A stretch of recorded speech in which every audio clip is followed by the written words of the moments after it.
14 millions de bénéficiaires en 6 ans. 6 ans après son lancement, le programme de réduction des disparités territoriales et sociales a bénéficié à près de 14 millions de personnes dans 1066 communes rurales, soit 80% des collectivités territoriales. Dans le même cadre, ce sont 14 000 km de routes et de pistes et plus de 21 000 raccordements au réseau d'eau qui ont été réalisés.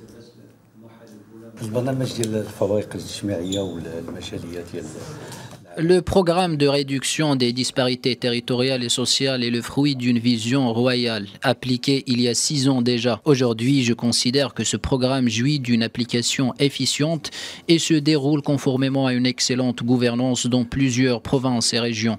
Ces réalisations ont pu voir le jour grâce à la conjugaison des efforts de tous les intervenants au niveau national et local, et ce conformément aux hautes instructions royales.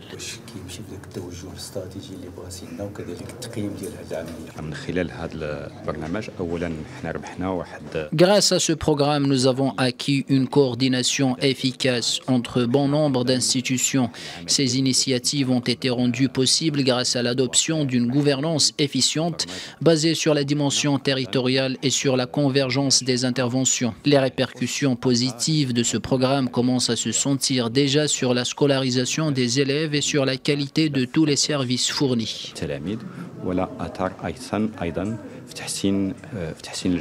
Avoir terminé bien sûr cette réunion qui était présidée par le chef du gouvernement concernant bien sûr le programme de lutte contre les disparités régionales. Comme vous le savez, bien sûr, la santé bien sûr occupe une place prépondérante dans ce programme-là, puisque aujourd'hui les indicateurs sont très probants et 98% des gens, bien sûr, l'impact est très positif chez eux. Nous savons réaliser par rapport au projet qui était bien sûr prévu 60% des réalisations. Nous sommes bien sûr pratiquement à la veille de la dernière année bien sûr de ce programme-là.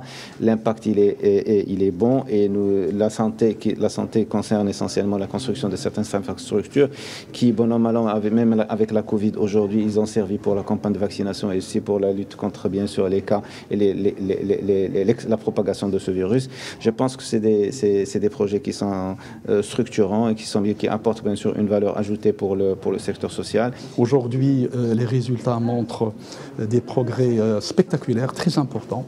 Dans les axes du projet, d'abord la santé, puis l'éducation, le désenclavement en matière donc de routes et de pistes rurales, et également en matière de branchement à l'eau potable et puis l'électricité. Donc toutes ces infrastructures donc de base vont permettre également de travailler dans le futur sur la réduction des disparités en matière de développement économique et de l'activité économique entre donc les communes et entre les cercles au sein donc de chaque province et aussi entre les provinces dans chaque région.